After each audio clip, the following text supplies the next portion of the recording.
Selamat siang Sobat Tribuners, Warta Kota dan juga Tribun Bekasi.com. Kembali bersama saya dan juga narasumber yang istimewa, yang hebat, yang energik. Beliau adalah Pak Muhammad Fikri Aziz yang sekarang menjabat Direktur Utama PT Sinergi Patriot. Pak Fikri mungkin Bapak tiap hari olahraga? Apa maksudnya kalau ya seminggu kelihatan bugar gitu? Seminggu 3-4 kali seminggu 3. Jalan pagi atau jogging aja. Apa biasanya jogging ya Pak ya? Jogging. Lebih banyak jogging. Itu biasanya di luar rumah atau di dalam aja Pak? Keluar. Oh keluar ya? Kalau hujan ya. Oh siap.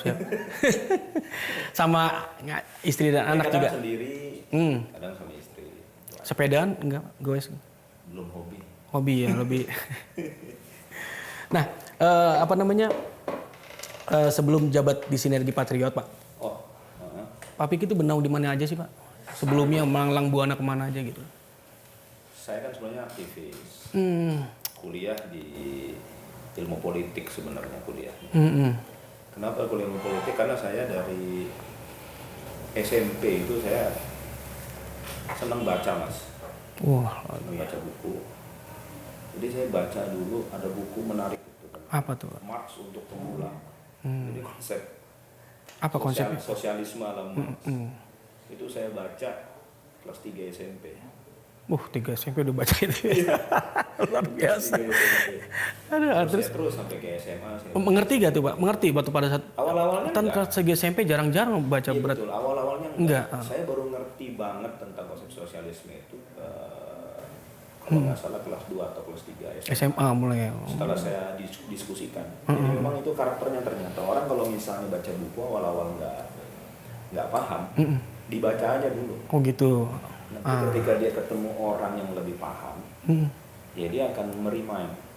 Ini dulu yang gue baca, ternyata ini maksudnya. Nah, artinya ketika kita baca buku pertama ini bukan kita nggak paham, tapi kemampuan kita untuk memahami itu memang masih terbatas. Tapi ketika kita ketemu orang sebagai pakar diskusi, itu bisa jadi paham. Jadi paham ya. Nah, kira-kira. Waktu baca buku yang tadi Karl Marx ya Pak, apa yang didapat Pak Fikri saat itu? Maksudnya, buku ini ternyata luar biasa isinya gitu. Paham apa atau apa gitu? Mungkin yang mungkin itu menjadi. Waktu itu karena memang otot pengetahuannya itu memang belum yang namanya layaknya anak kelas 3 SMP. Iya.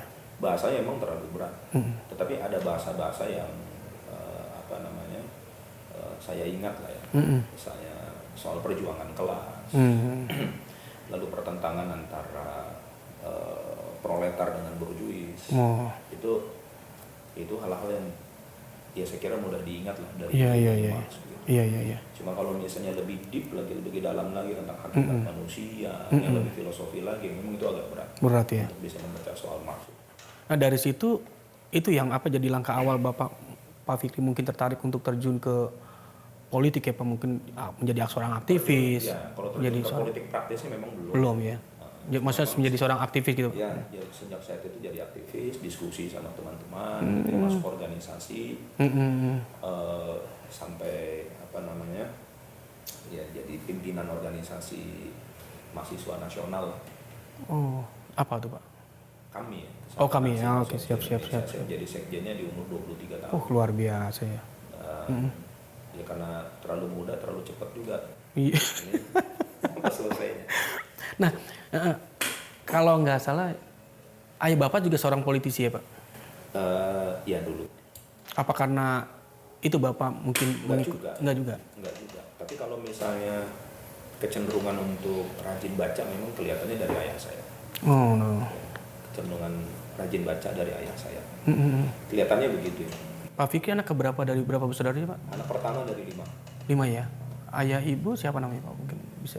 Bapak saya namanya Haji Bali Pranowo. Ibu Hajah Ayu Rosmini. Masih ada Bu? Alhamdulillah masih. Ada. Tapi dari 5 bersaudara itu Pak Fikri doang yang sepertinya mengikuti jejak sang ayah untuk ikut terjun di TV. Enggak semuanya saya ikut jejak ayah saya sih sebenarnya. Karena ayah saya kan kalau misalnya dianggap ya dia ulama lah. Ini ulama yang ikut di politik praktis. Iya. Kalau saya ini dari gemar membaca, lalu menjadi aktivis, jadi pengusaha, jadi profesional lah kira-kira. Oh gitu Jadi, gitu ya. Bekal aktivisnya memang ya ada dari bapak saya lah. Cuma kalau misalnya untuk sampai ke politik praktis seperti ayah saya ya kita juga masih mikir-mikir. Iya, iya. Ayah saya bukan seorang pengusaha. Iya, Jadi kalau iya. misalnya bicara bisnis juga nggak bisa juga gitu. Nah, saya waktu itu setelah jadi aktivis, saya pikir bahwa aktivis itu jadi gini Mas, aktivis itu kan orang panggung ya. Iya. Jadi apapun perannya dia itu seringkali dia ini sering apa namanya bangga dan tepuk tangan lah. Iya, iya, iya. Habis demo top mantap kan mantap. begitu ya. Diskusi bisa ketemu dengan berbagai macam orang. Nah saya berusaha shifting itu ke apa namanya ke private sector, ke bisnis. Dan memang bisnis ini di awal-awal ya jalan sunyi. Nggak ada yang kasih tepuk tangan, nggak ada yang bangga-bangga, nggak ada. Tapi saya berpikir saat itu bahwa Indonesia ke depan ya nggak bisa lagi di apa namanya dibebankan kepada orang-orang yang terlalu banyak bergantung terhadap sistem struktur negara dan sebagainya. Dia harus mandiri dulu dia. Iya, iya, secara iya. ekonomi, dapurnya selesai, urusan pribadinya selesai, urusan keluarganya selesai, baru dia bisa memberikan yang terbaik buat negara dan buat masyarakat. Iya, iya. Sebenarnya itu. Iya, iya. Gitu. Nah terus tentang politik di Bekasi nih Pak, Pak Firky juga kan tinggal di Bekasi juga ya, mungkin lebih banyak tahu bagaimana seperti apa Pak politik di Bekasi nih, kepolitikan di Bekasi, mungkin pandangan Pak Firky sendiri seperti apa? Ya saya kira politik di Bekasi yang normal-normal saja seperti apa namanya politik di kota atau di daerah lainnya. Oke. Dan saya kira masih dalam batas yang ya tadi normal-normal saja. Cuma memang kejadian akhir-akhir ini saya kira juga menjadi shock, Iya. menjadi hal yang mengagetkan. Mengagetkan ya. Bagi banyak orang di ke depan saya kira politiknya memang harus ditata pada orientasi yang lebih pro kepada kepentingan rakyat, yang lebih pro kepada kepentingan publik, yang apa namanya, yang bisa melayani publik secara luas. Iya. Nah, manifestasinya itu kan bisa kita lihat dari misalnya kepentingan-kepentingan partai politik di dalam merumuskan anggaran belanja daerah misalnya. Iya, iya. Kalau misalnya kita bisa lihat porsinya, mana yang lebih banyak untuk publik, mana yang lebih banyak untuk bukan publik, itulah kira-kira. Nah itu yang apa namanya ke depan itu harus sehat lah. Oke. Nah Pak Firky kan masih muda nih Pak ya. Apa usia berapa tahun Pak sekarang usianya? Tahun ini 37 kalau nggak salah. Oke. Kalaupun misalnya apa namanya tidak terlibat lagi di Sinergi Patriot, akan mungkin terjun ke politik praktis gitu Pak. Kayaknya cocok nih Pak Firky. Iya, itu mungkin apa akan ada apa namanya mungkin pilkada jadi wali kota, dia apa kerinduan gitu. Wali kota Bekasi. Saya kalau dapat pertanyaan begini agak susah jawabnya. Karena yang udah orang yang dianggapnya nggak minat masuk di politik, taunya masuk kan begitu. Cuma posisi saya sekarang itu ya saya tetap pada upaya melanjutkan amanah. Karena di periode kedua di Sinergi ini kan baru dilantik Mas. Masa tiba-tiba masuk politik kan begitu. Jadi baru dilantik dan kalau berdasarkan periode waktu itu sampai 2026. Oh 2026 ya Pak. Ya, artinya masih panjang gitu ya.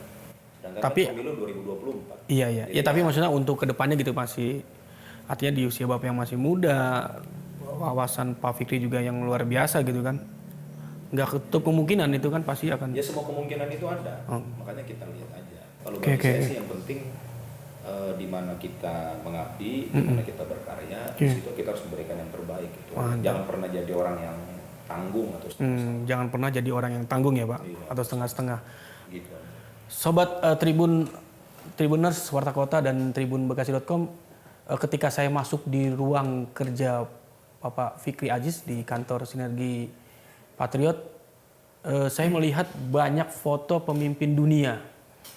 Di sini ada Hitler, ada Putin juga, ada Bung Karno, ada banyak ya. Mungkin Pak Fikri kenapa? Dari kapan ini mengkoleksi seperti ini? Lalu terinspirasi oleh apa sih Pak? Bisa dijelaskan ke? Yes, kalau saya kan sering juga baca buku sejarah. Dan saya yakin dan percaya bahwa kehidupan kita hari ini itu dibentuk oleh sejarah. Jadi kalau dalam perspektif politiknya yang kita makan hari ini, yang kita pakai hari ini, itu merupakan keputusan politik yang diambil oleh para pemimpin politik. Apalagi kehidupan kita secara umum ini, yaitu bagian dari sejarah yang sudah terjadi di masa lalu. Nah, kenapa saya kumpulkan foto-foto para pembesar-pembesar dunia? Ini mereka adalah orang-orang yang terlibat di Perang Dunia Kedua. Dan mereka lah yang menciptakan global order atau tatanan dunia yang mengatur dunia setelah Perang Dunia Kedua. Ya ini plus dan minus ya. Apakah Hitler, apakah Stalin, apakah Mao Zedong, apakah Churchill, apakah Roosevelt, dan sebagainya. Jadi saya kira ya kita mesti banyak belajar dari besar ini. Karena apa yang mereka putuskan, apa yang mereka pikirkan dan mereka putuskan itu berpengaruh secara jangka panjang kepada kehidupan umat manusia. Begitu. Dari kapan sih Pak ngumpulin foto-foto ini, Pak Fikri? Sebenarnya sih relatif baru ya kalau gambar-gambar. Dari baru. Tapi kalau sejarah kehidupan mereka, sejarah perangnya, sejarah politiknya itu saya udah baca di zaman SMA. Luar biasa. Dan ini kan Pak Fikri juga orang yang termasuk yang sibuk ya Pak ya, maksudnya kegiatan juga penuh. Bagaimana cara membagi waktu antara kegiatan Pak Fikri sehari-hari dengan keluarga Pak?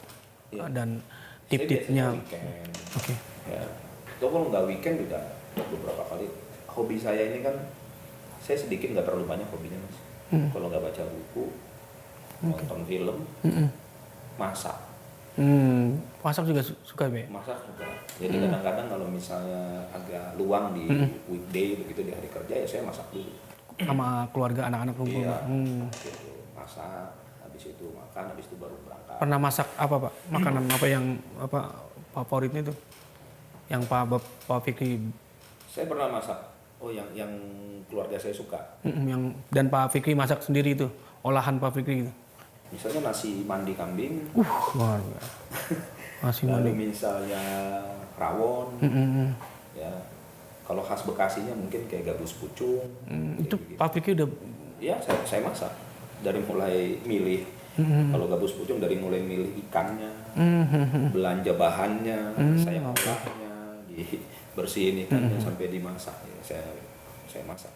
Dan ketika ada kebersamaan dengan keluarga, istri, anak, apa yang Pak Fikri sampaikan terutama kepada anak Pak Fikri ketika kumpul gitu? Pertama kalau ke anak, saya nggak pernah bertanya tentang sekolah mereka. Apa yang pertanyaan? Karena bagi saya yang penting anak itu melakukan segala sesuatu dengan upaya sadar. Bagi saya itu. Kalaupun mereka misalnya, saya pertama nggak pernah tanya sekolah, nggak pernah tanya PR. Mengalir aja gitu ya Pak? Mengalir aja. Yang penting kalau dia nggak sekolah, dia nggak ngerjain PR atau dia melakukan hal-hal yang positif misalnya, itu bagian dari upaya sadar dia gitu. Karena upaya sadar ini yang membentuk manusia untuk bisa manusia bertanggung jawab. Begitu. Cara saya mendidik anak-anak saya begitu. Baik Sobat Tribuners, Warta Kota dan juga tribunbekasi.com, demikian perbincangan santai saya dengan Bapak Muhammad Fikri Aziz.